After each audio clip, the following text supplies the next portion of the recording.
So let's wait for the stream to fire up all across the fruited plain of the internet. Before we go ahead and get started, we got to make sure the tubes are working and nicely situated before we just start spouting off here. Whoa, Joe Biden, you know, all the things that we're about to do. And got to make sure the tubes are connected. And they are, which is tremendous, which means we can go ahead and get started. So let's do it, shall we? Hello, my friends, and welcome back to yet another episode of Watching the Watchers Live, the show that spotlights misconduct involving police, prosecutors, and politicians. My name is Robert Gouveia. I am a criminal defense attorney, and today we are talking about Ray Epps. Here we go. We've got criminal charges for this guy, and we have been talking about this guy for a long time, and now seemingly we're coming full circle, or are we? Or is this just part of a massive cover-up? Well, we're going to go through it. Of course, we know that he was so-called charged. Yes, there is a criminal charge lingering around for Ray Epps, and we're going to talk about it. It's basically one count of disorderly conduct, right? Misdemeanor charge out of the District of Columbia, and it got filed September 18th, 2023 as an information. We'll read through it. Very short, nothing even substantial or significant.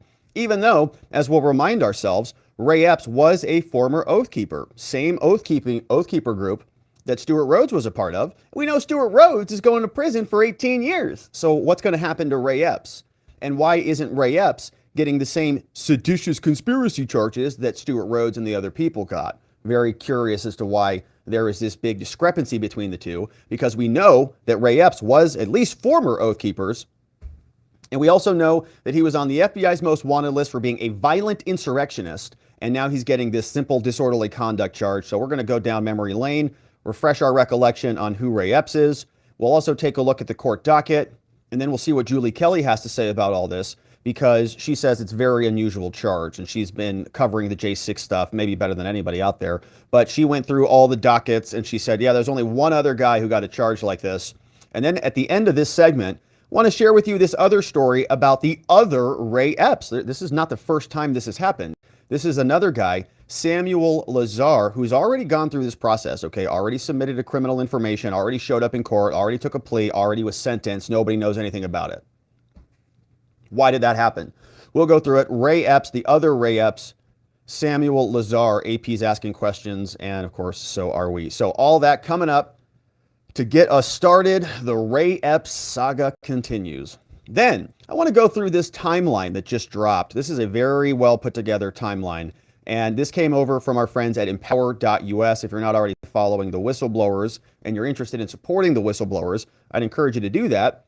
Gary Shapley and others, empower.us. Leave the E out of the Empower on the back end. And then you can go over there and sign up for their newsletter and support them, give them donos, all the stuff. But they released this timeline that chronicles the entire laptop cover-up, and it goes all the way from 2018 all the way to 2023. It's very long, and we're not going to read through all of the years here, but I do want to catch us up on the laptop cover-up portion of this. So we'll read from 2018 to 2020 so we can just see the amount of disgusting behavior that led to the Hunter Biden laptop cover-up, which in my opinion is one of the strongest examples of the entire election being rigged by the deep state, by the FBI, DOJ, IRS, the interfacing with social media companies to silence the story. The whole thing's horrific. Then we'll hear from one of the lawyers, Tristan Leavitt, saying this is very interesting timing all happening here. We'll also see what is going on in the House of Representatives. Matt Gaetz, man, and Kevin McCarthy, they have the knives out. And I don't know if you guys have been following this at all, but this has been pretty serious business. These guys are like bloodying each other up in the House of Representatives, which I'm actually fine with. It's political, peaceful bloodying, but you get the point. And here now, Representative Matt Gaetz sent this tweet out to Kevin McCarthy and said, hey, after 8 months of inaction, I've done some of your heavy lifting for you over there, Kev, and I've drafted a letter and a subpoena that you can send right now to Hunter. If you have the cojones to do it, all you got to do is just sign it. All right. So Kev didn't actually write this or draft the subpoena. Matt Gaetz did this. And this kind of gave me flashbacks to when we drafted to help the Republican Party we drafted the impeachment documents for Kamala Harris because it was just very easy for anybody to impeach anybody. So we just decided we'll take the liberty and draft our impeachment party documents, and we were impeaching Kamala Harris. So kind of the same thing happening here. Matt Gaetz is doing the same thing. He's just kind of helping Kev out with a little bit of an assist. And then we'll wrap it up. We've got some clips from some of the mainstream propagandists out there that I wanted to share with you. Now, this one was an interesting one from PBS. They're funded by the government, and you've got PBS all look at each other, all these serious people. Is there any evidence? No, there's not any evidence. Are you sure? Yes, zero evidence. Are you positive? 100% Joe Biden's innocent. And around we go. So we've got these clips. They're all starting this no evidence thing that we've been following. Schiff is going to talk about it. Kinzinger is going to talk about it. McCarthy posted this over on the formal speaker's website where he's explaining what they're intending to do with this impeachment inquiry and where he expects it to lead. So we'll read through that. And then, of course, Nancy Mace will tell us that facts are everywhere. We can see enough corruption, the Biden crime family. We don't need more evidence, although we're happy to get it. So as you can see, my friends, we've got a lot to get to today. We're grateful that you are here and joining us in this fun excursion. We had a great member stream this morning. We were talking about all the odds and ends on the day. We'd like to join our members in the mornings so we can get our bearings straight. We check the calendar, we check the committee schedule, we check what's happening on C-SPAN and poke around, hitting the other stories that we can't get to here. So if you want to join us, watchingthewatchers.locals.com or joining as a member on YouTube is a great place to also connect with us. We've also got robertgovea.com. You can sign up for our daily newsletter there. So if you miss anything here, boom, in your inbox, you get the show reports and everything you need to see instantly in your inbox, robertgovea.com, and you can sign up for the newsletter. And now we've got to be healthy. I know it's time, my friends. You know what time it is. You know what time it is. Okay, gather the family around, bring the kids in. Guess what? Time for our vegetables. And it's because we all would like to be healthier and lose some of those leftover pandemic pounds and all the things, right? But we're all sick of ads for weight loss pills and fad diets. You know, we've all seen them. We've all been there. We've all tried them. We've all done it. They just don't work. But you know what does? Eating healthy, especially healthy servings of fruits and vegetables every day. You do that and the weight would probably just fall right off. But look, I know vegetables and fruits, a lot of work. You gotta go to the store like every day. You got to go to the store to get new fruit. No. Instead, let's talk about fieldofgreens.com, because Field of Greens is a science-backed formula, specific fruits and vegetables that you're not going to find in any other product. We know proper nutrition reboots your metabolism so you burn calories faster and lose weight a healthier way. And Field of Greens is the only brand backed by a better health promise. Yes, you're going to look and feel healthier fast, but the greater proof is going to come at your next checkup when your doctor says, woo, you're looking good. Whatever you're doing, keep it up. So let's get you started. Fieldofgreens.com is the web address. The promo code is Robert, and they're very easy. You can just enter code Robert at checkout. That way you can save 15% off your first order. And let's not forget, the vegetables want to be eaten. Okay, that's why they're here. They burst out of the ground, all colorful, and they some of them look good. Some of them, not all of them, but some of them do look good. And they're screaming, eat me, eat me. So make sure you comply and support our friends, the vegetables. All right. Now let's get to it. Ray Epps has been charged. This is a very curious one. We've been waiting some time for this, wondering why he's free roaming around America while many others are sitting in the DC gulags. Well, now the Department of Justice dropped some charges. And you'll notice that Ray Epps didn't have his house raided or his family ransacked or him and his personal liberty be seized and thrown in custody. No, all of this was done with lawyers. All of this was done with paperwork. And you'll also notice that all of this was done very late. And the timing on this is curious. We had photographs of Ray Epps from day one. In fact, the FBI did too. We're going to talk about those from the very beginning. But he's been allowed to run free while other former Oath Keepers or other current Oath Keepers were in custody. And we're asking ourselves about the distinction, the difference between the two charges. Stuart Rhodes, a former Oath Keeper or current Oath Keeper at the time, was sentenced to 18 years. And Ray Epps, we'll see if his sentence is anything close. But the charges are not that significant. In fact, it's just one count of disorderly conduct, while everybody else got charged with seditious conspiracy. And Ray Epps, the information gets dropped, of course, after other sentences have been handed out. You'll notice that's why we waited so long. Guess what? Two major conspiracy cases have already been concluded. We covered them here. Oath Keepers and Proud Boys. We just had the final sentencings for all of those guys. And now they drop Ray Epps. Very convenient, very convenient. And in those other trials, they wanted to subpoena Ray Epps. They wanted to drag his butt in there to testify, but Ray Epps was just running around the country in an RV or something, allegedly. So they couldn't find him. But now once those cases are concluded, once Enrique Tarrio spends decades in prison, Stewart Rhodes, same thing, then they decide, let's go ahead and charge Ray Epps. Very convenient. Isn't that fun how that works? Here's the information. Thing's a joke. Relative to the other people who have been charged. 2 pages. Yeah, of course. It's United States of America versus James Ray Epps. We've got one count. 18 U.S. Code 1752A2. Disorderly conduct. Oh, gosh. And disorderly conduct is like that catch-all charge. What happened to seditious conspiracy? He was telling people the night before, into the Capitol, into the Capitol. What happened to that one? Why was he not part of a collusion effort to insurrect and interfere with the lawful transfer of power? Blah, blah, blah, blah, blah, blah. Here, on or about, they say, this is the entire document, okay, so like don't get comfy. Here, count. The U.S. Attorney says, on or about January 6th, within the District of Columbia, James Ray Epps Sr. did knowingly, with the intent to impede and disrupt the orderly conduct of government business and official functions, engage in disorderly and disruptive conduct in and within such proximity to a restricted building and grounds. In and within such proximity to a restricted building and grounds. That is, any posted, cordoned off, otherwise restricted area within the United States Capitol and its grounds, where the VP was and would be temporarily visiting, when and so that such conduct did in fact impede and disrupt the orderly conduct of government, attempted and conspired to do so. All of this is it's basically meaningless, right? This is just legalese. Now, my question is, what was the conduct? What is the factual basis going to be? So when somebody takes a plea deal, you'll come out and you'll say, what crime do you plead guilty to? And you say, oh, DUI. Well, what are the elements of a DUI? Well, it's being an actual physical control of a motor vehicle within the jurisdiction of this city. It's having a blood alcohol content above whatever it is in your state or whatever the allegation is, Arizona 0.08. And so that's the technicality thing, right?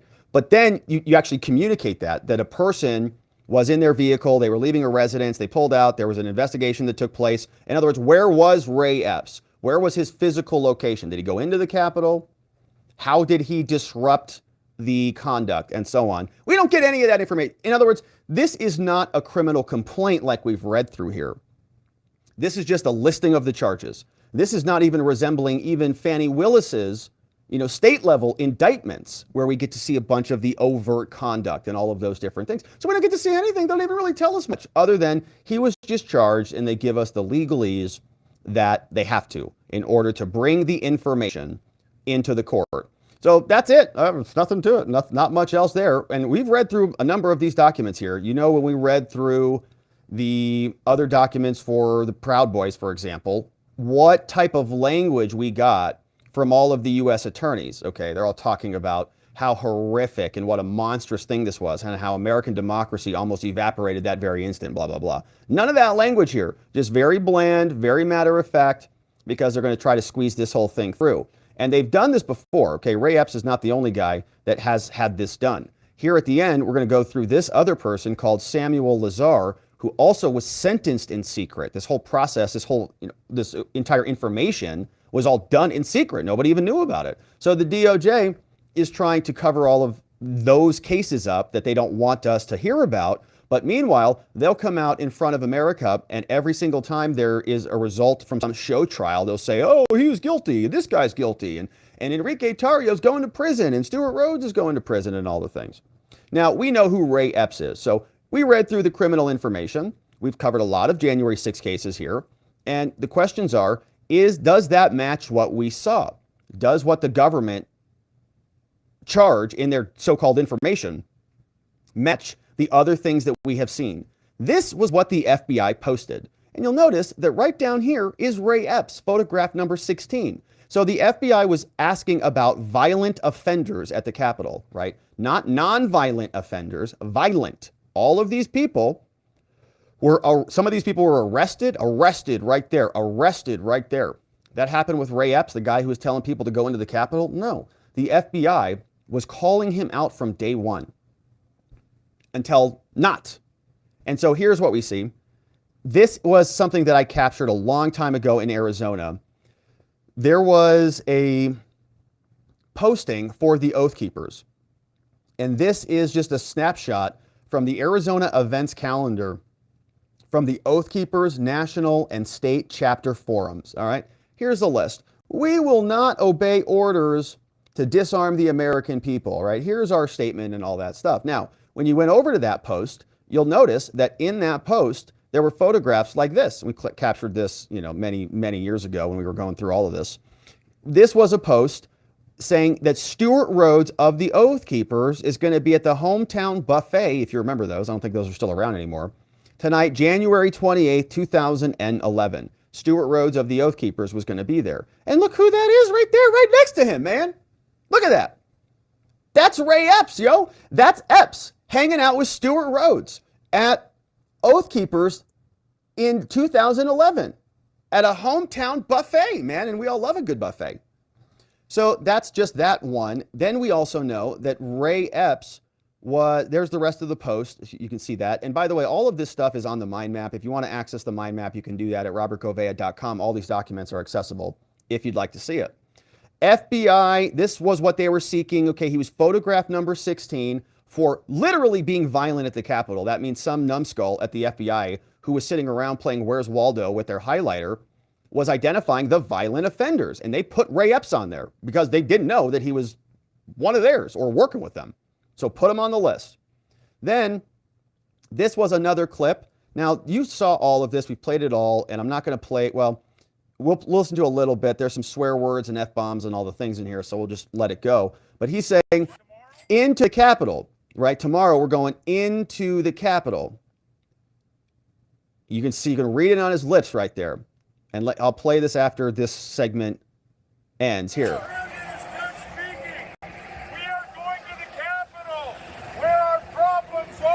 Where our problems are. Here's where you go. Please spread the word. All right, noted. But one more thing. Yeah, so can we go up there? No? When we go in, are we going to get arrested if we go up there? When we go in, leave this here. Don't want to get shot. And there he was. Right there. That's the initial breach, right? That's where it all went down. That's the initial breach, and those guys got charged for that. So Ray Epps apparently did not get charged for any of that other conduct, just for the one disorderly conduct. That's the source video. That's the other video. This was another clip of Ray Epps hanging out with Stuart Rhodes. Okay, so this was, I believe, in Arizona. This is Ray Epps right here marching along the street with Stuart Rhodes, marching with the Oath Keepers. And here's some bagpipes for you. That's Epps, big dude, same dude that we have seen previously, marching with Stuart Rhodes. And that was on some ceremony for some person who's probably fallen. Same thing here. Look at these two. Ray Epps and Stuart Rhodes.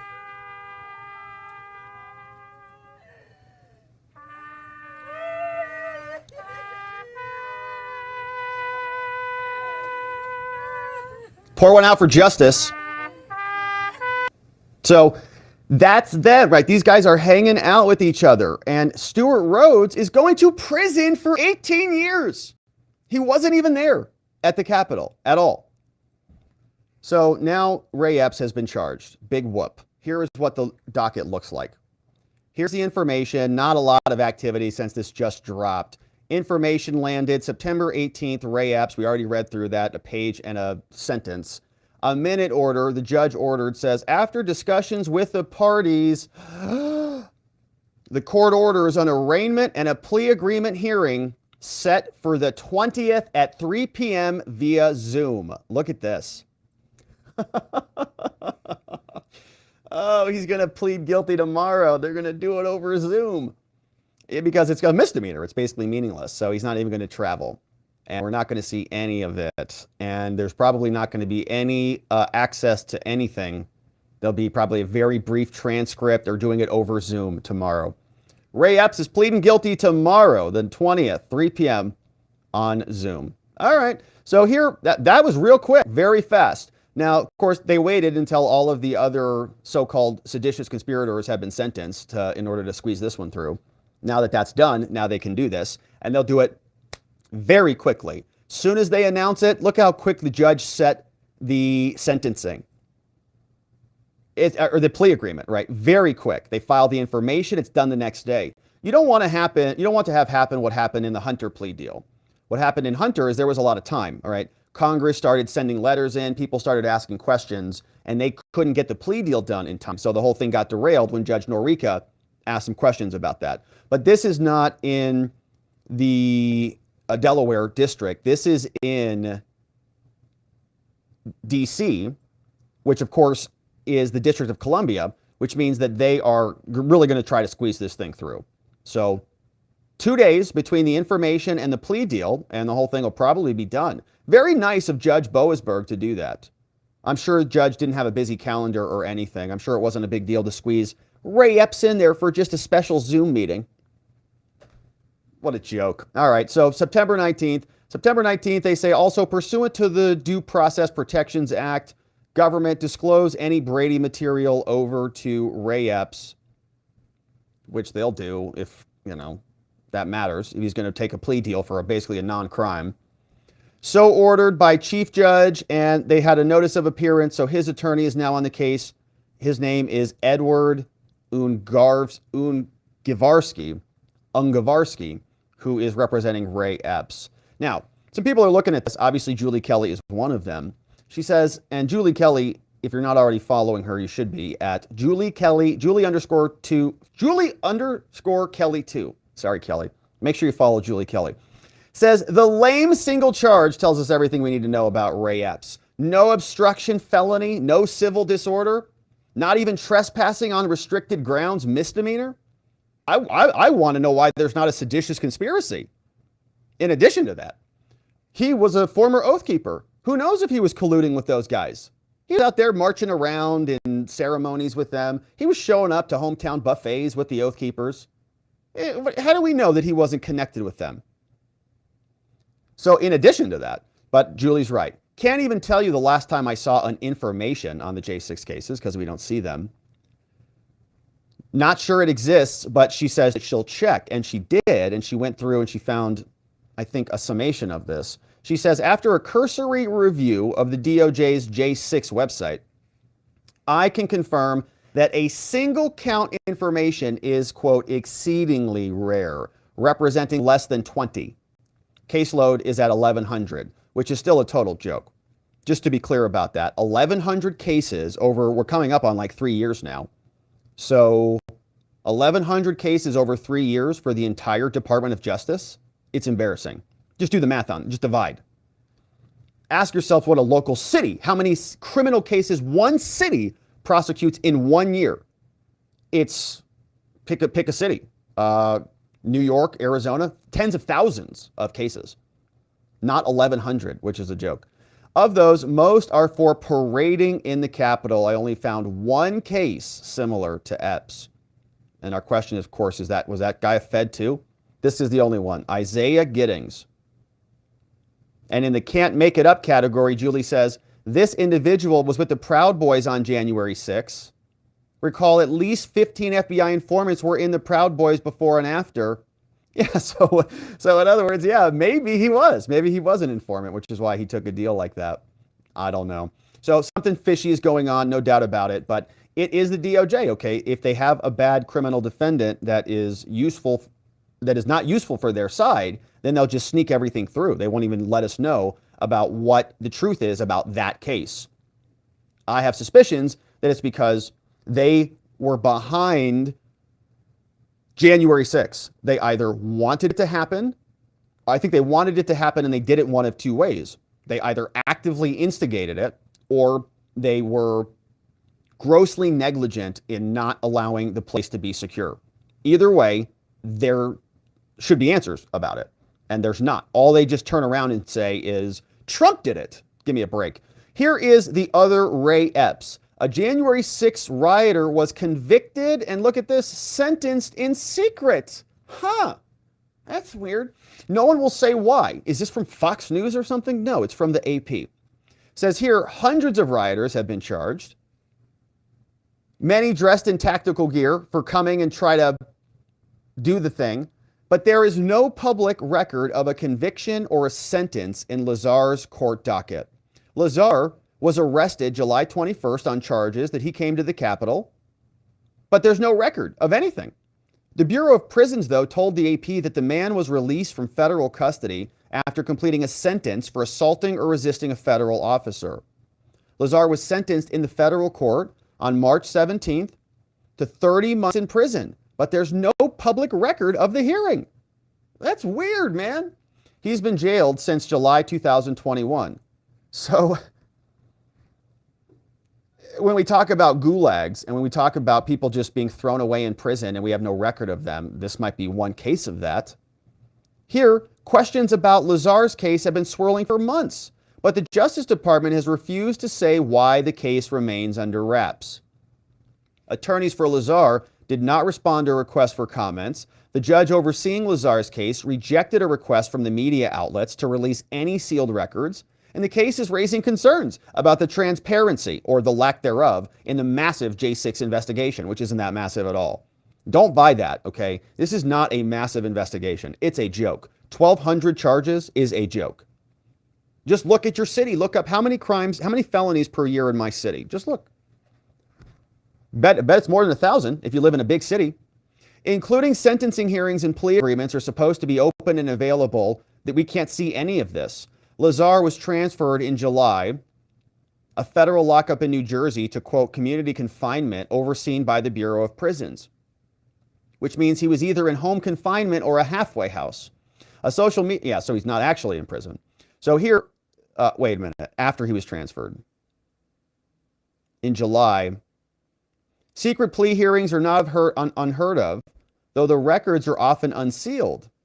In an unrelated example, a guilty plea by George Papadopoulos was entered under seal, kept out of view for a few weeks until Robert Mueller disclosed it. Other people say we can't remember any case where a sentencing and a sentence were placed under seal, unless there's some kind of security concern or something.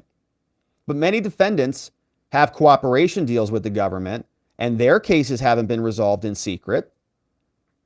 The fact that he also got sentenced, went to prison, and is already out, that whole situation is just unusual. Yeah, there's not even an entry on the public dockets.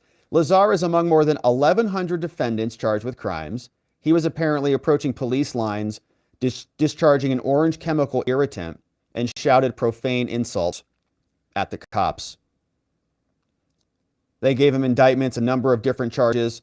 The public docket provides no explanation as to why, despite the strong presumption of transparency in this circuit, these judicial records are not available to the public. After the secret sentencing, his brother told the news that their mother was even more confused. She has no idea if and when he's coming home, assuming he was even actually given a sentence today. So the family can't even find the guy. In May, Judge Jackson denied the news outlet's request after a prosecutor and defense attorney argued that sometimes secrecy can be outweighed by significant competing interests. What are those? We don't know. Jackson said there were no undocketed records in this case, but the judge said the news outlets could renew their request later. Weird. Yeah, they don't want to tell us about this stuff. We've got a lot of questions. We've got concerns that the footage shows things that they don't want us to see, and they just keep doing this stuff very quickly. Ray Epps, he gets his criminal information after the other Oath Keepers all go to prison. And the information gets filed after the seditious conspiracy cases are concluded. Why? It's because the DOJ is trying to craft a narrative, and they're waiting. They're just maneuvering these pieces around on the chessboard. They keep telling us it's this massive insurrection that took place. But guys like Ray Epps, who were there urging people to go into the Capitol, they then turn around and say, Those guys aren't that big of a problem. We give them a minor slap on the wrist for disorderly conduct. Meanwhile, other people have their lives completely destroyed for conduct that is less significant than Ray's was. That's our DOJ. We'll continue to cover. This case is going to get resolved very quickly tomorrow. We'll see what it looks like. Hopefully you join us and subscribe. Thank you for checking out robertgovea.com to sign up for our daily newsletter, and we'll look forward to seeing you on the next one. All right. Ray Epps, man. We'll see what happens. Maybe the plea deal will get blown up tomorrow. Don't hold your breath, Rob. Probably won't. Okay, now, we've got a good timeline to attend to. Here is what we've got. The Hunter Biden whistleblowers and their defense team put together an amazing timeline that chronicles exactly how the DOJ, the IRS, the FBI covered up the Hunter Biden laptop. It's quite good. We're going to read through a bit of this, but I want to reference you over to empower.us. These are the people who are representing Gary Shapley and the IRS whistleblowers fighting back against the Biden crime family. And they assembled this very nice summation of it. And I want to share it with you because I was going through it and I was very surprised by the level of detail. Here, they say, Empower Oversight has released a detailed timeline. You're not kidding me. Look at the length of this thing. As it relates to the whistleblowers and the testimony from Gary Shapley and Joseph Ziegler. And of course, when we talk about Hunter and Joe, and when we talk about impeachment inquiries and these types of things, we're talking about multiple different layers here. The Democrats like to reduce everything into, well, Joe Biden never got a Venmo transaction, or Joe Biden never carried out a big check out of the lottery ticket that says in the memo section from Hunter. And they want to see that stuff. But we've got not only Joe's criminal conduct as it relates to selling out America, but we've also, meaning with Hunter and exchanging the brand for value, but we've also got a whole level of obstruction and crimes that are the executive administration, or in this case, Biden, lying to us and obstructing the investigation into those other crimes. So you have the base layer crimes in the first place. And then when we start poking around, then they deviate us from those base layer crimes. That's another problem as well. And that's really what this is focused on. And for some reason, what they constantly say is that this category of other problems like obstruction or interference or any of these other unethical, illegal, clear examples of misconduct are just not relevant. They only want the big check. That's the only thing that matters to them. Of course, they know better than that. That's just their talking point that they use for dumb people who don't know better. Of course, that's not us here. But this is what the detailed report says. The timeline is based on public documents, including media reports and the special agent's congressional interview transcripts, which were lawfully released by the House Ways and Means Committee. And they say this timeline is a living document. It's going to be edited and updated as more information is shared. And so we'll go through a bit of this, but I want to just show you the details, okay? It's going to walk us through, and we'll hit all the way up until about 2021 when they keep David Weiss on. But look at this. It goes all the way through 2021 into 2022. Then we go into 2023. All of this is detailed. And look, my friends, footnotes. Woo! So for all of those people on the left who say, well, there's no evidence at all. There's nothing going on here. We can't see no smoke here. This shows you. It chronicles the obstruction, the interference, the unethical misconduct from the Biden administration and everybody involved in this. And here are all the footnotes. And they're referencing a lot of the transcripts. This is a monster document, okay? So somebody can just print this out and send it over to Adam Schiff and see if he wakes up. I don't believe that he will. But here is what it says. Now, starting back in 2018, it starts with Joe Ziegler. He's one of the IRS whistleblowers. He opens up an investigation into Hunter Biden. Why? Hunter was paying prostitutes and living lavishly through a corporate account. So Ziegler opens up the investigation. Shortly thereafter, Delaware FBI and the U.S. Attorney's Office then open up an investigation into Hunter, bank reports, and money laundering. This all sounds kind of standard. Joe Ziegler, who we already heard testify, sees a problem, they open up a case. Then the IRS comes in. They refer Hunter's case to DOJ tax. They say, uh-oh, send it over there. DOJ leadership then, they make the decision. They get the case. Somebody says, hey, we're investigating Hunty. They make the decision, we better join this. So DOJ tax, DOJ, IRS, and FBI, they all are going to join in on this thing, run it out of Delaware. Perfect. That's David Weiss. Delaware is where Joe Biden thinks he's got total control. A couple months fly by, May happens. IRS and FBI cases are officially joined in Delaware. But for some reason, prosecutors deny the IRS's requests to follow the IRS policy of allowing Hunter to be interviewed. So once you open an investigation, policy says interview the person, the subject, within 30 days. Prosecutors deny that. Sorry, they say no. The case needs to remain covert in order to preserve evidence for the FBI. That's the first overt act of obstruction, isn't it? Why did they deny that? Footnote 6. Policy says you talk to the subject within 30 days. They didn't do that. Obstruction. At signing of his first electronic search warrant, magistrate judge makes inappropriate comment. All right, so now they're in there investigating the case. The judge makes a bad comment. Probably says, I can't believe you're investigating Hunter. Don't you have better things to do, like investigate Trump? God. And they say, Judge, you can't talk like that. What's wrong with you? And she says, you're right. I better recuse myself. So then the case hangs around in limbo. The IRS spends 4 months drafting new warrants and recompleting new investigative steps. So the judge throws a wrench in the gears, and the entire thing now gets delayed 4 months. Thanks, Judge. Summer 2019 comes around. Remember, Trump's in office. This is all pre-pandemic. Here, Baltimore field office leadership, they begin getting more involved. Baltimore's looking into it. Albuquerque receives the first report that Hunter's laptop is in the Delaware computer repair shop. Now, look how far back this is, okay? October 16, 2019. FBI, they get the first report, Hunter's laptop is MIA. FBI sends a special agent, Josh Wilson. He heads over there. He gets device numbers. He confirms ownership. He goes, crap, yeah, they've got it.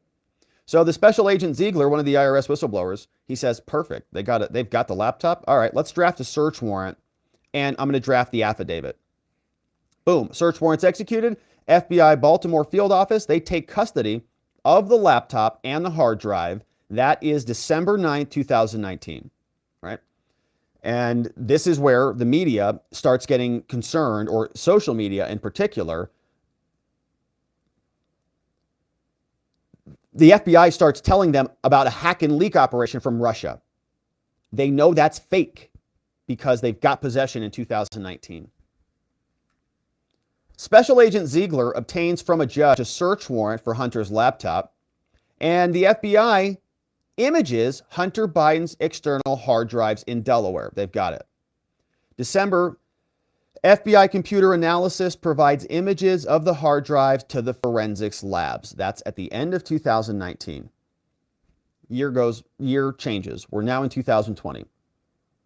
Guess who gets assigned to Hunter's case? Gary Shapley, the man we heard testify. You may have heard him speak many times. We've covered him a lot here.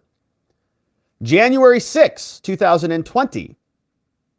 FBI lab begins to analyze Hunter's hard drive. So they certainly know it's legitimate at this point. Early 2020 now, a prosecutor called Jamie McCall decides to leave the Delaware attorney's office. Jamie leaves, and guess who gets put in charge? Leslie Wolf. Because of the Iowa presidential caucuses on the February 3rd date, prosecutors tell investigators that asking to interview Hunter, that they need to wait and see what happens in the caucuses. Obstruction 2. Why do you need to wait and see? That's interesting. Why does the outcome of the caucuses matter? Hunter Biden's not run for president, as they always tell us. Hunter Biden's not an elected official, as they always scream to us. So why did that matter at all to the DOJ? Shouldn't. Of course, Trump running for president doesn't matter to them. They don't give a crap about anything that Trump does. What's one thing got to do with the other? Trump should read 10 million pages of discovery in 2 minutes and then be ready for trial in March. They don't give him a delay at all. So that's an overt act of obstruction number 2. Who made that decision?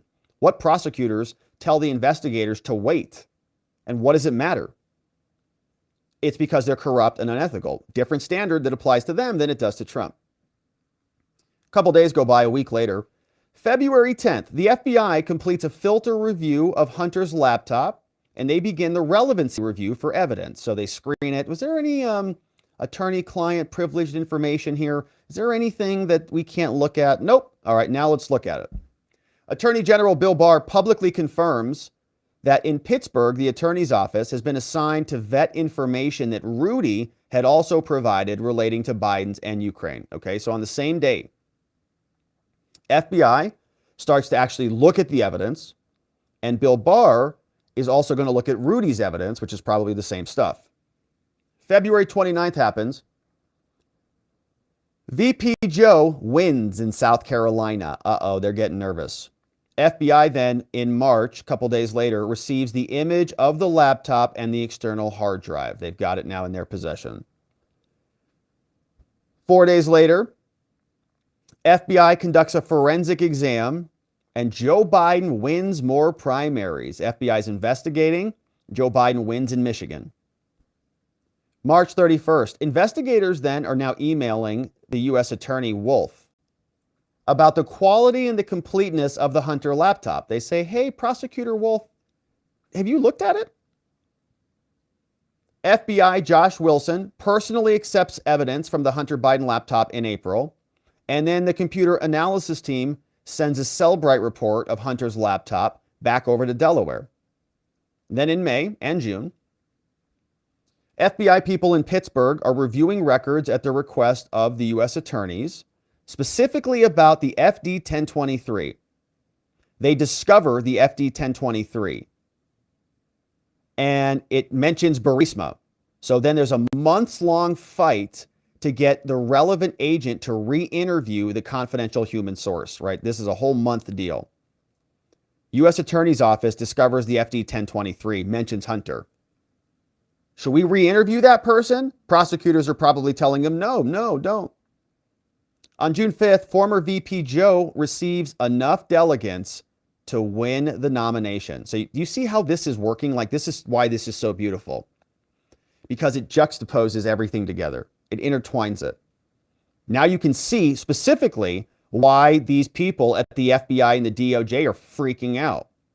A months-long fight to review the information.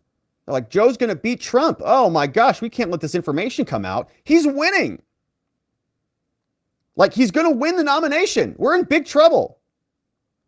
So Shapley and Ziegler met with the supervisory chain up through the IRS, and they tell him that the DOJ tax has made a concerted effort to drag their feet concerning the conducting of search warrants and interviewing key witnesses. Of course they are, because Joe's going to win. They got to keep this stuff out of the news.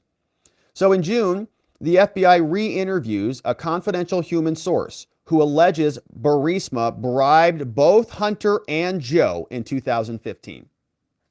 June 26, FBI interviews a confidential human source, and this is from a Grassley PDF. This is from Chuck Grassley. FBI knows about this. This is months before the election. June 29th, 3 days later, they say, do you have more information about this? He says, sure, happy to get it to you. CHS provides the FBI with supplemental information. Yeah, here you go. You going to talk about it? Of course not. The FBI then in June, they interview a CHS. It's recorded. We have a new FD 1023. And Pittsburgh corroborates some of the claims in the FD 1023 from July to August. They say, yeah, it all adds up.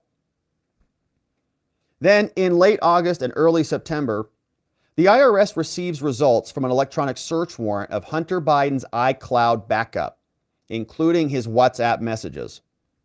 IRS requests to further investigate Hunter for this text message. I am sitting here with my father, Z. And guess what? They are denied. Late August, September 2020. Why? Well, election's right around the corner. We're voting in November. IRS then proposes to get location data to first establish the probable cause for the interview, but is still denied. What do you mean? No, that's not enough. One text message? No. Okay, well, how about we go get the interview? The actual location data so we can pinpoint where he was. What if we get Joe Biden, who was at the vice presidential residence at that time, and Hunter is also there. Then is that enough probable cause for you that we can investigate it? If we can put him in the same room? Nope. Still denied. Another obstruction. Okay, all of this stuff, like these people who were involved in this, the question is why? Why are they bending the rules for them? Donald Trump, they say he can't even read his defense discovery, for crying out loud. Like, there are no delays for him. They raided his house, but they don't raid other people's houses. They want to interview all of these people. Hunter gets a pass. Here, in September 2020 now, the prosecutors have a meeting. U.S. Attorney Wolf says investigators, she says, hey, everybody, guess what? We can't search the Biden Delaware residence because of optics. It's bad optics. That's interesting. They raided Trump's house, didn't care about optics. Even though she acknowledges that there is probable cause and a lot of evidence in the investigation would be found there. See that? A government prosecutor, months before an election, is telling her own criminal investigators, I agree with you, there is probable cause. I agree with you, there's going to be a lot of evidence there, but can't do it because it's Joe Biden and we need him to beat Trump. So prosecutors decide to remove Hunter Biden's name from another electronic search warrant. So we've got obstruction right here. Can't go do our jobs. Prosecutor Wolf deviates the investigation. Prosecutors, again, decide to remove Hunter Biden's name from search warrants. Ziegler, who's been a special agent there, says removing Biden's name seemed unethical, but it's ignored. They don't want it showing up on public dockets. They don't want people out there doing oppositional research to find out about this investigation into Hunter. It's September. We got an election soon. September 4th, Deputy Attorney General Donahue issues instructions that all politically sensitive cases must refrain from overt activity until after the general election. See how that goes? So on the 3rd, probably what I'm guessing happened is Wolf freaks out. She says, hey, man, I just had a meeting with the rest of these investigators. This is going off the rails. So then the Deputy Attorney General says, okay, the very next day, we're done on politically sensitive cases until after the election, which is a very convenient rule for their side, since the investigation is into Joe Biden and Hunter Biden, specifically with Burisma. In the prosecution team call, Wolf communicates the stand down instructions. She says, hey, you guys are done. She says the DOJ is under fire. It's self-inflicted, but the DOJ needs to repair its reputation. So we're literally not going to prosecute Hunter until after the election. And it's all political, okay? Under fire for what? Being an illegitimate institution? Well, this is why, Wolf, the DOJ is under fire. Is because of people like you who are prejudicing and biasing investigations. So that is what happens. All of the investigators are like, well, we would have liked to have filed charges months ago, but you didn't let us months ago. In September, at the prosecution team meeting, the FBI states only 5 interviews should be done in the case so that the FBI management can assess what it wants to do. The IRS then learns that the FBI case agent had only recently moved back to his hometown of Wilmington and was concerned about the consequences for him if they conducted sensitive interviews. So that even the case agent is going back to Wilmington and he's freaked that he's going to get harassed. So in October, New York Post first publishes the report about the Hunter Biden laptop. Totally factually true. In a call with Twitter, then the FBI's Foreign Influence Task Force, the same guy, Elvis Chan, who we've talked about here previously, who now got a subpoena from the FBI to show up and explain this stuff. In a call, Fittith is questioned about the authenticity of the laptop. And mind you, the FBI had the laptop all the way back in 2019. And by this time, as the timeline communicated, they knew what was on it. They knew it was real. They've done all the forensic analysis. They've done the filtering and everything. One FBI analyst begins to confirm its authenticity, but he's then interrupted to say the FBI had no comment. Okay, so another obstruction on that one. One FBI analyst says, yeah, it's true, it's real. It's public, it's all out there now. But then no comment, FBI. Twitter then says, oh, well, they said no comment, and we hate Donald Trump, and this would be terrible for Joe Biden. So let's just call it Russian disinfo. They censored the story. and banned a bunch of people. October 19, 2020, Shapley emails Prosecutor Wolf requesting information on the laptop, but DOJ Tax denies the next day the IRS a permission to do a walk-by of Hunter's residence. You can't even go walk by it. October 22nd, there is now a special meeting about Hunter's laptop. Prosecution is meeting with the FBI's computer analysis team. We're right around the corner from the election, okay, like less than a month away, days away. Prosecutor Wolf tells investigators that data on the laptop had been corroborated and that there was no reason to believe that it had been manipulated by any third party, which she knew from the very beginning. However, she says prosecutors have, for, quote, a variety of reasons, decided to keep the full laptop from the investigators. Okay? So Shapley and others, they can't even see the full thing. Another obstruction. Why would the prosecutors not give the investigators the evidence? In a prosecution team call, Wolf says that Weiss agreed there is probable cause for a search warrant and that evidence would be there, but prosecutors decided, you don't get a search warrant. We're not going to get that for you. Why? October 23rd, Pittsburgh and FBI agents, they brief Prosecutor Wolf about the CHS information and the FD 1023. They say that there's evidence that Burisma bribed Hunter and Joe. Hey, Wolf, do you know this? The investigators request to participate in the briefing, but they're denied. Nope, you guys don't get to hear any of this. And the information from the briefing is not shared with the IRS investigators. So Wolf and people at the DOJ were cordoning off the investigation so that these IRS people just couldn't see it. And that's right before the election. Then guess what happens? November 10th, 2020, after the election happens, U.S. Attorney Weiss informs the prosecution team of the day of action for overt activity. Oh, that it's delayed. That's right. After the election, they say, nope, we can't do our day of action. So we can't go and show you what we're about to do because we have a contested election. In November, the investigators wanted to go overt so that they could actually start conducting interviews.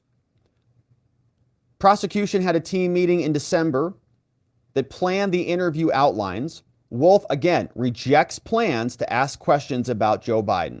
Says there's no criminality to that line of questioning, so don't ask about Joe. Election is still being contested. December 7th, FBI headquarters notifies the Secret Service and the Biden transition team that there's going to be interviews of Hunter the next day. All right. Their day of action was scheduled for December 8th.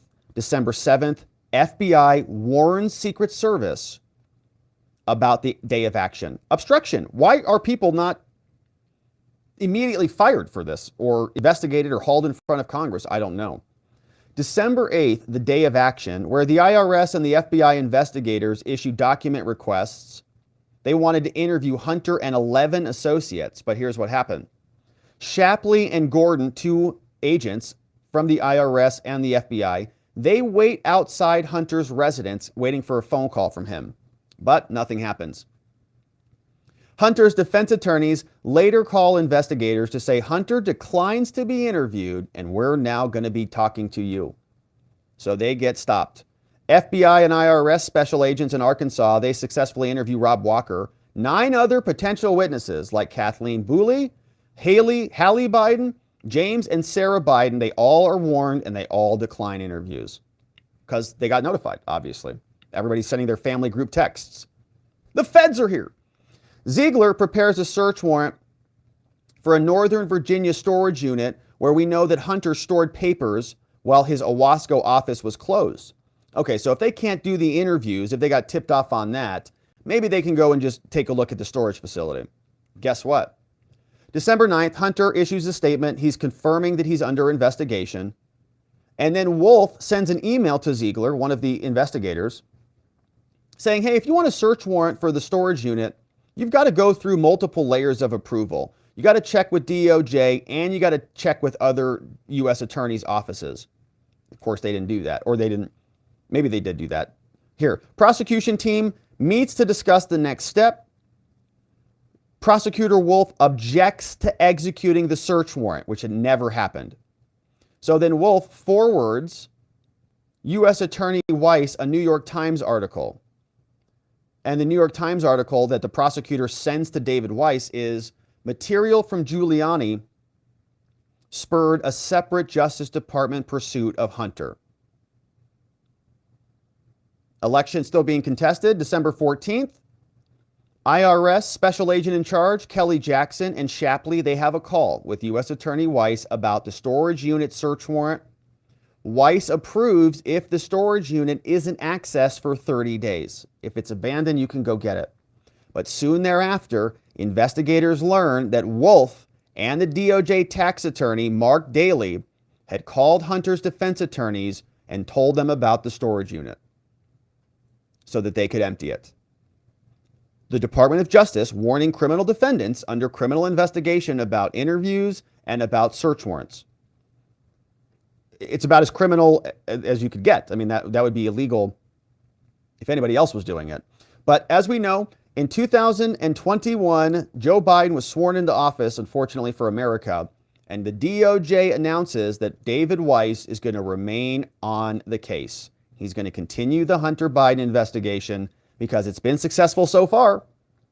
It's been totally under control, and they snuck it under the radar for years to hide it from the American people. So if you want to read the rest of the timeline, of course, I encourage you to do that. Go over to Empower Oversight, and they'll walk you through the rest of the years on this one. But absolutely outstanding work chronicling what happened here. And this is Tristan Leavitt, one of the gentlemen who is over at empower.us. He was having a conversation with Catherine Herridge saying, you know, now Hunter's lawyers are suing the IRS, saying that the IRS breached their clients' rights and so on and so forth. But as we can see here, there was multiple layers of obstruction and interference with this investigation from day one. Here is Tristan Leavitt. Other whistleblowers from. As an attorney for the IRS whistleblowers, what do you make of the timing of this lawsuit? Again, I think it's very alarming that it comes right after the Wall Street Journal reported that the White House wanted to see these investigators prosecuted. Of course, it also comes in the context of an impeachment inquiry, but that's for Congress to pursue on its own. For us, you know, this is something that, again, I think serves to help chill other whistleblowers from going to Congress, which might be relevant to them in their impeachment inquiry. As an attorney for the IRS whistleblowers. We'll see what Congress does with all of this, but man, there is so much evidence there. It's just outstanding. And it's not necessarily Joe Biden had his bank account filled with Hunter Biden corrupt Burisma money. But every one of those agents in charge, every single person who was a part of this, right, they kept, and a lot of that was taking place during the Trump administration, but it carries over into this new administration, and those people and the enabling of those people by Joe Biden and Merrick Garland, who then now is appointed David Weiss, the same guy who did all of that. They doubled down on it. They rubber stamped it and they've owned it. And now we can see it on full display in a beautiful timeline. And so we'll see what Congress does. They're going to continue to investigate. We know James Comer says that they're looking at the bank accounts now for Hunter and Joe. We'll see if they get them. As we continue to cover, my friends, thank you for joining and subscribing, and we'll look forward to seeing you on the next one. All right. And now let's see what's going on over in the House of Representatives. Oh, boy. We've got some fun stuff here. Matt Gaetz is doing Kevin McCarthy a solid. He's already done the heavy lifting for him and drafted a letter and a subpoena over to Hunter Biden. Kevin McCarthy's busy. You know, he's got an entire House of Representatives of other people who are not really doing much. And so he doesn't have time to sit down at the typewriter and bang one of these things out. But Matt Gaetz has done that. And he is now taking it directly to Kev. Here's what he's posted over on the X. He says, Speaker Kev, after 8 months of inaction, I have taken the liberty of drafting a subpoena to Hunter Biden. It simply requires your date and your signature. That's how easy it is for you. Millions of Americans are wondering if you're serious. And so he dropped this over on the X, and look who he tagged in here. Kevin McCarthy. He tagged him in the photo. So let's see what this document actually says. This is not Kevin McCarthy who typed this. This is not an official Kevin McCarthy letter. He has not signed it. We are missing his signature. But this is what he might want to say if he decides to sit down and do something like this. Kevin McCarthy, Speaker of the House, September 19th, to Robert Hunter Biden. Matt Gaetz, on behalf of Kevin McCarthy, hypothetically says, Dear Mr. Biden, in accordance with the House of Representatives' duty to investigate President Biden and his alleged bribery and other high crimes and misdemeanors, and in furtherance of this House impeachment inquiry, please find and comply with this lawful subpoena. This subpoena hereby orders the production of relevant documentary material as set forth in the schedule, which we'll look at, followed by your participation, Hunter, in one or more days of a depot. The depot will be under oath and will be led by staff as well as members in Congress. As with all witnesses who are required to appear before our Judiciary Committee, this is Kev McCarthy, theoretically speaking, you may raise any relevant privilege objections to specific questions asked during your testimony. If you intend, Hunter, to invoke your Fifth Amendment rights, please inform us accordingly. Likewise, for any document described in the schedule, you may make relevant objections in a privilege log, which shall be produced to the judiciary by the subpoena return date. Any privilege assertions should be made with the accompanying information sufficient to allow an informed assessment of the validity of the asserted privilege. So we'll tell you whether you can use it or not. The attached schedule is focused on records in your custody, Hunter, and control that are uniquely positioned to provide our Judiciary Committee with information in light of your role in your daddy's bribery, high crimes, and misdemeanors. And so, Hunter, please respond at your earliest convenience. The United States House of Representatives looks forward to your cooperation with this subpoena. Sincerely, hypothetically, Kevin McCarthy, Speaker of the House. And so all Kev has to do, all he has to do is just take this little document right here and just sign it, Kev, whatever. And here is the schedule. In accordance with the definitions, Hunter, you are hereby required to produce all documents including the following items: personal devices, computers, cell phones, tablets, emails, contact list, calendars, any copies of public media accounts, and so on, all the things related to the following items. 1, all email correspondence, including sent and received emails, attachments, and metadata between Hunter and Joe from 2008 to present. So can you imagine Hunter just like, oh gosh, yeah, I'm going to have to go figure all this out. How much crack did I do during those years? A lot, I'm sure. Not me, Hunter. I'm speaking as Hunter. Here, all email correspondence, including sent and received emails between Hunter and business partners from January 2008 to present. All text messages and photos. Now, this is a nice request. I mean, I appreciate it, but it's asking for a lot, which I love. I think we should get it all. All text messages and multimedia messages. Oh, gosh. Photos and videos from Hunter. Sent or received by Hunter on any mobile device or application that pertains to his contact with Joe Biden from January 2008 to present. Okay. Contact with Joe, not all of the messages. Okay, good. Whew. All right. All text messages and multimedia messages with foreign business partners from January 2008 to present. All records of phone calls, call logs, and call details involving Hunter and Joe. All contracts, all agreements, all financial records related to partnerships or ventures from 2008. All documents to foreign business partnerships and any other documents related, anything that was used to communicate with Joe. They want all of the records for applications and software that they use. That's a good one. Yeah, what sort of auto-deleting messaging apps were they using?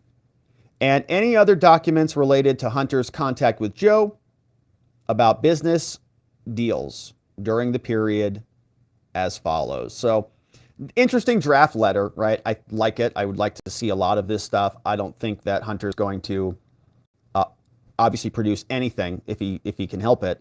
And so it's an interesting request. We'll see if Congress digs into it. But this is what a draft subpoena would look like. And maybe one day, my friends, we'll be looking at a real one of these. But this is to Hunter Biden. It says, you are hereby commanded to be and appear before the Committee on the Judiciary to do the following things: to check this box, to produce the things identified on the following attached schedule, the one that we looked above. Now, they're not giving us a date because this is to TBD. We don't have that here. They also want Hunter to, boom, testify at a deposition. Date, TBD. And we also has to have Hunter testify at a hearing. So a depo and a hearing, time, TBD. They want to send this off to the United States Marshal Service to serve it and give it to old Hunter. And all we need right here, we need Kev McCarthy right here to sign this document. And then the subpoena will fly. So that's Matt Gaetz. All Kev has to do, very simply, is just sign the document. The question is, will he? Answer is no. But it's a fun thought experiment nonetheless. And Matt Gaetz got us started. We'll see if any Republicans pick up where this left off. As this ordeal continues, we'll continue to cover it, my friends. I hope you join us as we do. All right. And we've got one final segment on the day to wrap this up. The state media is continuing their anti-impeachment propaganda. We have a fun clip here from PBS. They get government money and they're sitting around, all very sophisticated, communicating amongst themselves that there is no evidence about Joe Biden's involvement, even though there's tons of evidence about his actual crimes and then the cover-up of the crimes, which you could layer in multiple different impeachments if you wanted to. But here is the propaganda. Before we get to Kevin McCarthy explaining what his goals are in this impeachment, we got to check in and see what the media has to say about all of this. This one was from Bill D'Agostino. He says, these are your tax dollars at work last Friday night on PBS. Clipped all of these out within 90 minutes. Okay, so shout out to Bill for clipping all of this and assembling it. Within 90 minutes on PBS, propaganda team extraordinary. Evidence or not. Under pressure from the far right, Speaker Kevin McCarthy launched a formal impeachment inquiry based on no evidence into President Joe Biden. And Republicans, Jonathan, have failed to produce any evidence. There's no direct connection yet. We don't have any evidence of that at all. Well, they haven't come across any new evidence. There is absolutely no evidence. There's no evidence here. There is no evidence. Whether they know there's evidence or not. The president never discussed business with his son. Nothing has come out of there. There's nothing here. Devin Archer said no, President Biden was never involved. Is there any evidence that President Biden took a bribe or that President Biden used his influence to benefit his son Hunter at all? Yes. There isn't. Yes, no there evidence. is. So we've established that there's no evidence right now. Oh, gosh. That's what these people do, and they just sit around talking amongst themselves. No evidence, no evidence. We could do the same thing, okay? We can just sit here and say, yes, there is. Yes, there is evidence. Like, we're going to sound like 5-year-olds at one point. There's no evidence. Yes, there is. No, there isn't. Yes, there is. Oh, gosh. We have some documents to show. We've got timelines. We've got an entire book right here. An entire book of it. What do you guys have? Nothing. Nothing. So they just sit there and they just keep talking amongst themselves.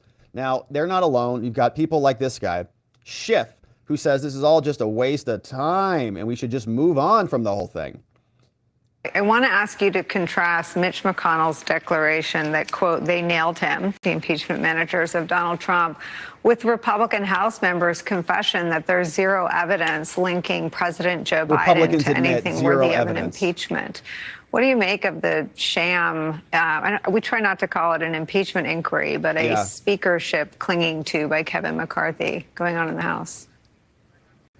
She's having a rough night, I mean, it is such a contrast from the methodical way we went about gathering the evidence in the first impeachment and the seriousness with which we took responsibility of finding high crimes and misdemeanors to what we see today, which is essentially an evidence-free impeachment proceeding of some kind. And for what? Because Kevin McCarthy needs something to throw the right-wing base in order to get them not to shut down the government? Is that now what the standard is going to be for impeachment in the future? That if you're a very weak speaker you don't like the person, and a single vote can call a vote to remove you, that you can begin some kind of impeachment inquiry like Nancy did in order to keep the government open? Is that really where we've... Nancy Pelosi literally started the impeachment inquiry process. She did that, and then they came back for a full vote. That's exactly what Kev is doing. And sadly, the answer is yes.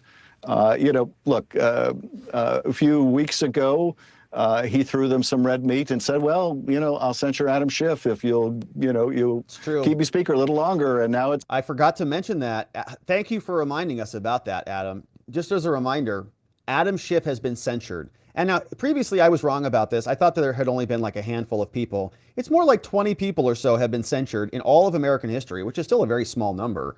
But in recent modern American history, I mean, this guy has been censured, and only a very small select few people have been censured in America, which is a really horrific thing. We expect more out of our congresspeople. And for Adam Schiff to go down in American history as somebody who has that asterisk for being censured, it's almost like we should just not listen to anything he says. So I'll move forward with an impeachment of Joe Biden if you keep me as speaker a little longer. Every time he does these sops to the right wing and the MAGA crowd in his conference, it just brings the whole institution lower. And that's not possible. You guys cannot be taken lower. Nobody has any trust or faith in you guys. So that is Schiff, censured. What a loser. And also this guy who's no longer in Congress, so now I think he's auditioning to get a media job somewhere, which they'll probably not give him because he's not that good of a communicator, Adam Kinzinger. So much time talking about Hunter Biden this year, and they could have been talking about spending. Right. Things like I cared about were things like spending levels, not this witch hunt because we have to somehow equate let's turn to that because Republican Congressman Ken Buck, who wants to hold the line on spending. He has an op-ed in the Post saying, my fellow Republicans, one disgraceful impeachment doesn't deserve another, writing about Trump's first impeachment. I joined my Republican colleagues then in 2019 in denouncing that impeachment was, as we argued at the time, an inversion of our own rule of law system. The Democrats had their man and found a pretext to impeach him. Trump's impeachment in 2019 was a disgrace to the Constitution, a disservice to Americans. The GOP's reprise in 2023 is no better. You, by the way, just as an aside, you voted against that 2019 impeachment, and you later said you regret voting against it. I do, but look, Ken Buck's consistent. I'll give him that. It's been very good that he's been speaking out. I disagree with that somehow 2019 and the 2021, I guess, impeachment is somehow similar to this. It's not. That was a very, very serious issue. Yeah. And this may be a serious issue if you can show evidence. The Hunter Biden thing, they've shown no evidence. And so they're going on an impeachment inquiry to hopefully find evidence that they can impeach on, which is a very different way to... All right, Adam Schiff got censured. This guy no longer in Congress. Well, they are out there just doing the talking point game, spreading their propaganda because they know there is a ton of evidence. They just don't want to look at it. Here is what Kevin McCarthy said. So he posted this over at the Speaker of the House website. He's given us some guidance on what exactly is an impeachment inquiry. He posted this September. He says, last week, Kev announced an impeachment inquiry into Biden. And so what exactly is an impeachment inquiry? Kev says, simply put, the impeachment inquiry is an investigation into whether Biden has engaged in impeachable offenses under the Constitution. Prior to the announcement, our committees were already investigating oversight and potential misconduct related to their duties. That work will continue, but will now also include a focused inquiry into whether President Biden has committed impeachable offenses. By opening a formal impeachment inquiry, McCarthy has further empowered House committees to continue their job of providing answers to the American people. Now that an inquiry is underway, this investigation can rely on the broadest scope of congressional power. With this enhanced authority, it will be more difficult for the Biden administration to stonewall efforts and find the truth. If the committee, during this impeachment inquiry, uncover evidence of treason, bribery, or other high crimes and misdemeanors, then and only then will next steps towards impeachment proceedings be considered. Those next steps, if warranted, are the drafting and the consideration of the articles of impeachment at the committee level and then consideration by the full House. The American people deserve to know the truth and to know their public offices are not for sale. And if Biden has nothing to hide, he should want that as well. House Republicans are keeping our commitment, will hold the government officials accountable. That's what this inquiry allows the House to do. So, first step, and I think that he's explaining that well, and he's following the Nancy Pelosi precedent, so sounds good to me. This is Nancy Mace, not Pelosi, responding, saying there's plenty of evidence. These other lefty and Kinzingers can't see it. That's their fault. Let me also ask you, before you go, the impeachment inquiry that McCarthy announced, even though he had said he wouldn't do it without a vote, and then a few days later he does it without a vote. I want to read you something that Ken Buck, one of your Republican colleagues, had to say in a Washington Post op-ed of the impeachment inquiry. He said, impeachment is a serious matter and should have a foundation of rock-solid facts. Trump's impeachment in 2019 was a disgrace to the Constitution and is a disservice to Americans. The GOP's reprise in 2023 is no better. He says these allegations against the Biden family are part of an imagined history and a fictitious version of events. Was this premature, going all the way with an impeachment inquiry? I don't believe so. The facts are everywhere. There are text messages, there are emails, there are witnesses, there are whistleblowers, there are meetings, there are phone calls, there are dinners. And you can't say, hey, there's a little bit of smoke, we're not going to follow the fire. And the inquiry, my understanding is, as you said earlier, gives us expanded subpoena powers. I want the bank records of Joe Biden. All of that should be on the table to prove out the allegations in the SARS reports. We're talking about a significant sum of money. We are talking about bribery. And in the Constitution, Article 2, Section 4, that is the basis for impeachment. There's no evidence of bribery. There are witnesses. The 1023 form, there are, And you've been investigating. I mean, you're on the oversight. There is evidence. We can't say that there's no evidence. When there is evidence. And quite frankly, there's no evidence. It was the fourth estate. And I wish they would just blast this guy. When Nixon was going down, that helped do that investigation, helped bring down the president when he broke the law. And you guys want to deny that there's evidence? It's everywhere, and the bank records will prove it out. All right, we will see. I haven't seen much yet, but we will see. We haven't seen much yet. It's like, gosh, every single maybe we should just write a list of the 10 bits of evidence. Maybe we should just explain to them, like they should know, hey, Mr. Newsperson, there's two types of evidence, direct evidence and circumstantial. Which one would you like? You want the direct evidence? Here's a list. You want circumstantial? Here's a list. There you go. And just send it as a memo to them because they don't get it. Even if you did show that to them, they'd say, well, what does that really implicate, Joe? Because they are not interested in the truth. They're interested in the story and the narrative, and they've gotten their talking points. And so, like broken records, no evidence, no evidence, no evidence, no evidence. But we'll be here to rebut that, of course. Hopefully you join us and subscribe as we do. Thank you for visiting robertgovea.com to sign up for our daily newsletter. Thank you for joining us here by hitting that subscribe button, and we'll look forward to seeing you on the next one. All right, my friends. That is it for us on the day. We're going to leave it there. We covered some good stuff today. State media launching their war. Matt Gaetz drafting draft subpoenas for Kev McCarthy. Hunter and the Whistleblower Timeline, which really, I think, did a nice job articulating all of the corruption involved, and the Ray Epps charges, so-called, all covered here on the day. And now, my friends, it's time to hear from you and see what you have to say about all of it before we wrap it up and head on over to our members-only after party at watchingthewatchers.locals.com. We have our first one in the house from B-Man. What's up, B-Man? In the house. And thank you for clipping away. B-Man is here. Says, Vienticus is here. B-Man says, R.E. will get a slap on the wrist. Who's paying his lawyers? Also, Hunter not going to say anything if subpoenaed. Also, be careful. They might try to get you for wrongthink from B-Man. Oh, that's no doubt about that. They've already tried to get us for wrongthink many times. We're still here, baby. We're not going anywhere. And so I agree with you. I don't think Hunter's going to say anything. He's going to lawyer up pretty, he's already lawyered up, but he's kind of going on the offense, but I also don't think he's going to voluntarily comply with anything. That wouldn't make any sense. Good to see you, B-Man. I appreciate you. We got Dolphin Fan is the man bringing in Knowledge Tracker, Deborah M, Carol R, CF, and CJ all coming in courtesy of Dolphin Fan is the man, bringing in 5 new members over on YouTube. Thank you very much, Dolphin, and welcome aboard to our new members. And YouTube members, don't forget to join us on the members only after party. Grab the Telegram link in the community tab section on YouTube, and we'll see you over there. We got MAGA Hat Stays. Says the Colorado 14th Amendment case is going to be fast-tracked. The ACLU claims a win. Uh-oh. That's not good. That's the case we were talking about. I think it's going to be a serious attack vector. Now, where it goes, where it ends up is a different story, but thanks, MAGA Hat.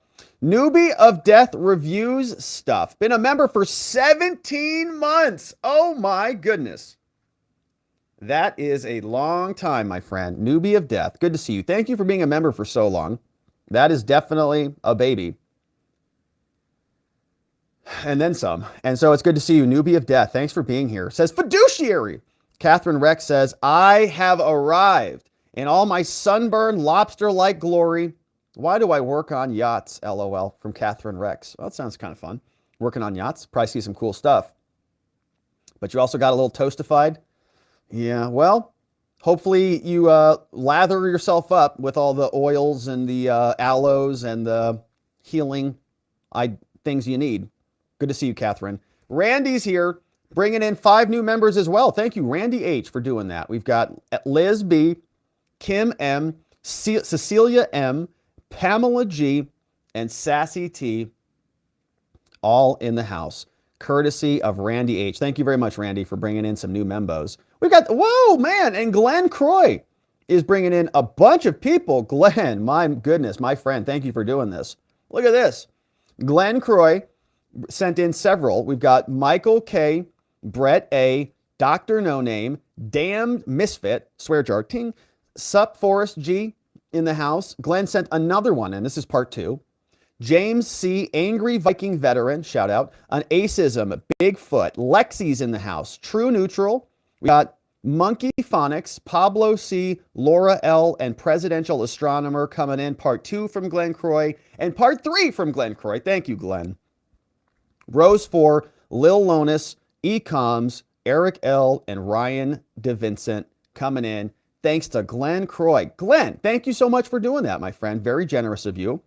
And so our YouTube member friends, we do a lot for our members, or try to. We do member-only streams in the morning. We do Saturday shows. And so we'll see everybody tomorrow morning or in the after party. And our YouTube friends, join us in the after party.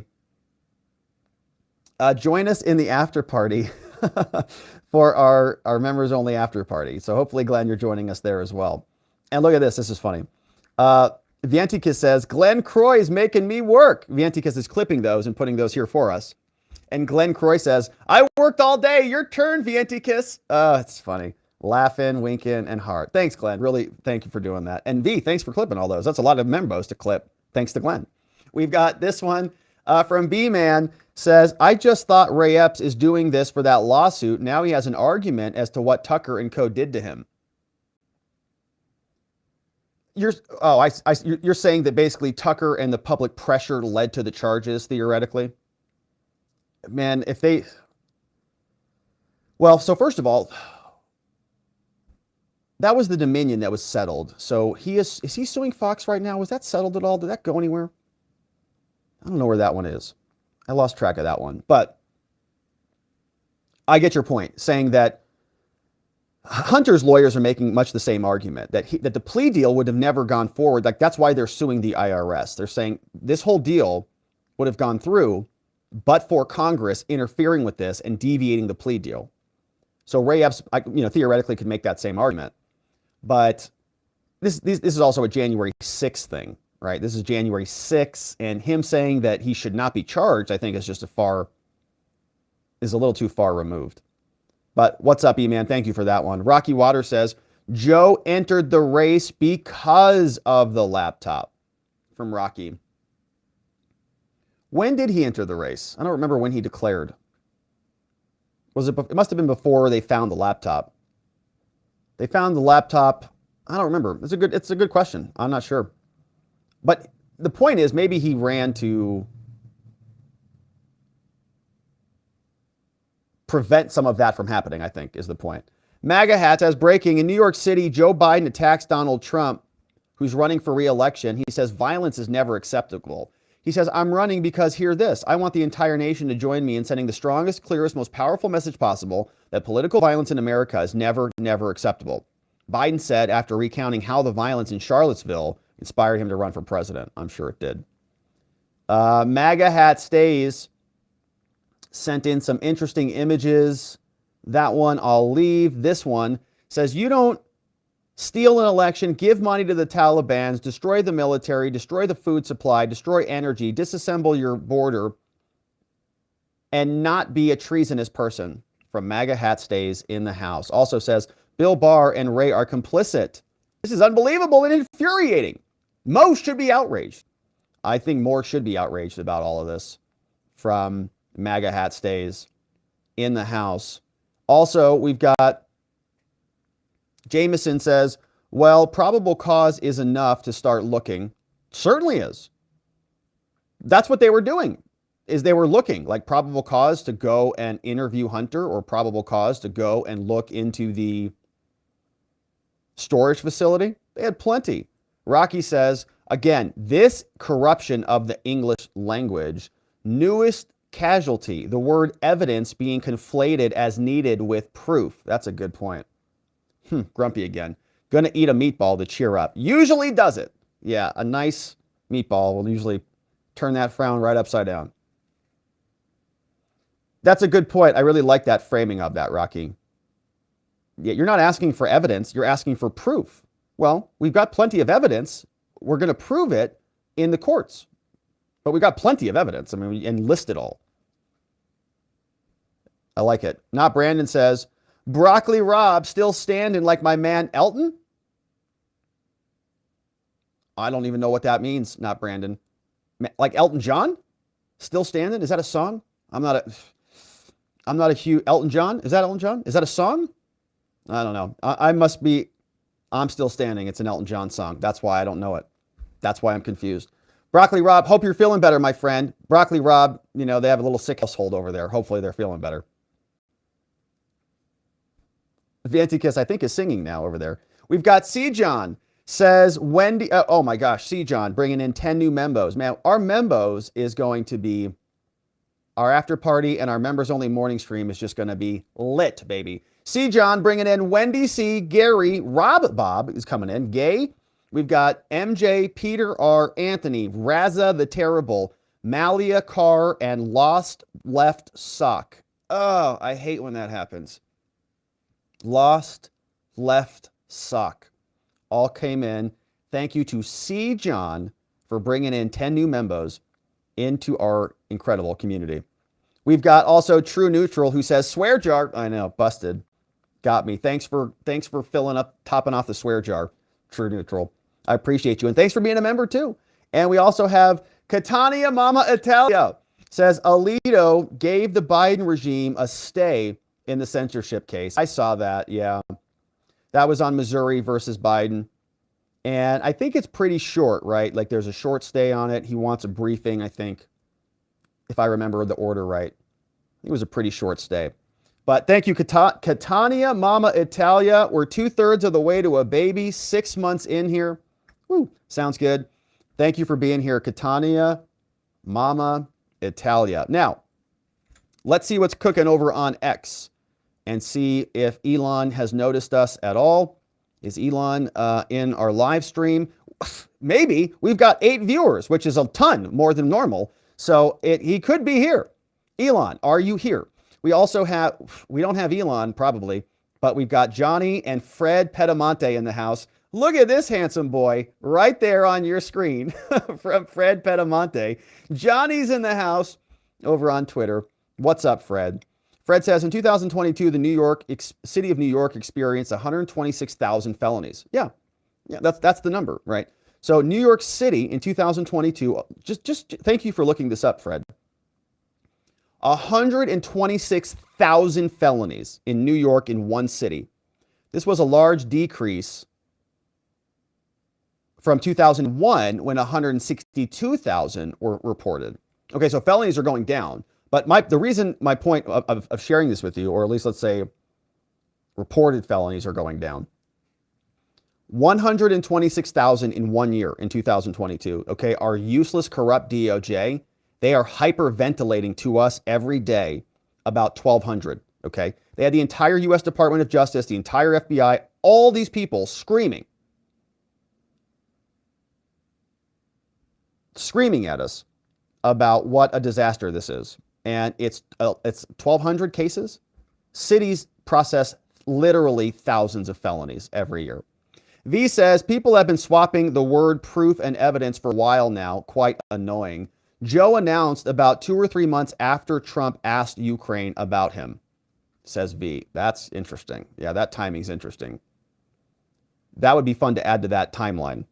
James says, all these prosecutors should be charged for treason as accessories to Chinese bribes and for covering it up. We've also got Newton says, the Epps stuff you have is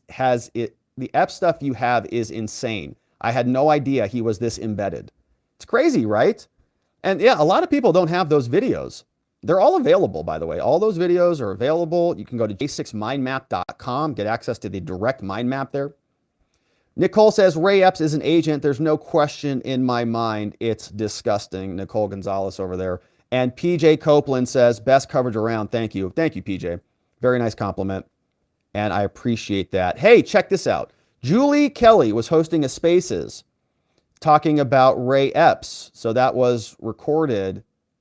Ooh, that sounds fun. That sounds like a fun one. So make sure you're following Julie Kelly, of course.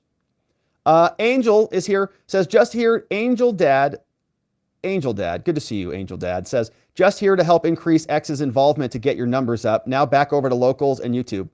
Bernice says, it's mind-boggling how a lot of these got censored out. Bernice says, it's mind-boggling how the First Amendment of Trump was considered necessary, how the first impeachment of Trump was considered necessary with no evidence, and now an impeachment inquiry is unnecessary to find evidence to pursue the impeachment of Joe. This reminds me of the Arizona audit. Deflect, deny, I smell desperation. Bad Poet says, Ray Epps H. Biden must be his full name. Must be a relative of Pelosi's too. Yeah, Ray, Nancy, Hunter, Epps, Biden, Pelosi, Epps is his full name over there. That's a funny one. And Silicon Valley Reject dropping over some memes over there on the X. And so shout out to our friends on X. Appreciate you following us over there. There is also, I forgot to mention this, we have a Watchers community now, which I'm going to start trying to remember to plug. But this is a good way to follow each other on Twitter. So if you go to the Watcher community, check this out. Watching the Watchers. We've got 265 members so far. And so you can search for communities. We're going to, get all this revised. But you can follow your other Watcher members, okay? You can follow your friends over on the X and get connected and join the community. So shout out to our friends on Twitter. We'll see you over there. I'm not posting much over there yet because the last time we tried to post our videos on there, it wasn't really working, but it exists if you want to use it. So we have a couple other comments and then we'll wrap it up on the day. We've got Lynn. What's up, Lynn? Became a supporter. So Lynn, make sure you grab the Telegram link. We're going to go over to our after party here in a quick second. And this old guy says Biden announced for 2020 on April 25th, 2019. Yeah, thank you for looking that one up, this old guy. So that was before we started the timeline. The timeline was after that. And the laptop, all of that was found after that, but it could have been lost before then. Like they discovered it. When was it turned over? Is another good question. Yeah, interesting. This old guy. All right, so that's over on locals. We are going over to locals right now. YouTube members, grab the Telegram link so you can join us on Telegram. It's in the community tab section on YouTube. We'll see you over there. Don't forget about our website, robertgovea.com. We have our merch store that we're getting super close on, getting ready to launch that. So check that out, bookmark that website, and sign up for our daily newsletter over there, robertgovea.com. Also, let's check out our friends at Field of Greens. With promo code Robert, you can save 15% off when you check out. We'd certainly love it if you did that to support our sponsors and the show. Want to thank our mods who are modding down the fort for us and keeping things nice and orderly. We got Vienticus Prime in the house. K-Bean is here. We've got Just Cause, Playing Hooky, Ronnie Cole, Zulu, Beyond Geo, Zach Nichols, John Allen, Janek, Dog Digger, Donut Mind Me, and of course, John McGarvey, all in the house. We've also got Sleepy Dog Lee and Geegum Geegum and Nathan N810 as our meme smith extraordinaires. And we appreciate everybody who helps make this show possible and who helps keep the trains on the tracks here. Before we wrap it up, one final one came in from Eleanor S. Thank you, Eleanor. Very generous of you, helping to close out the show with a nice big hug. Come over here. Come over here. And a very first super chat from Eleanor S. Thank you, Eleanor. Very generous. I appreciate you sending that one in as we close out the show.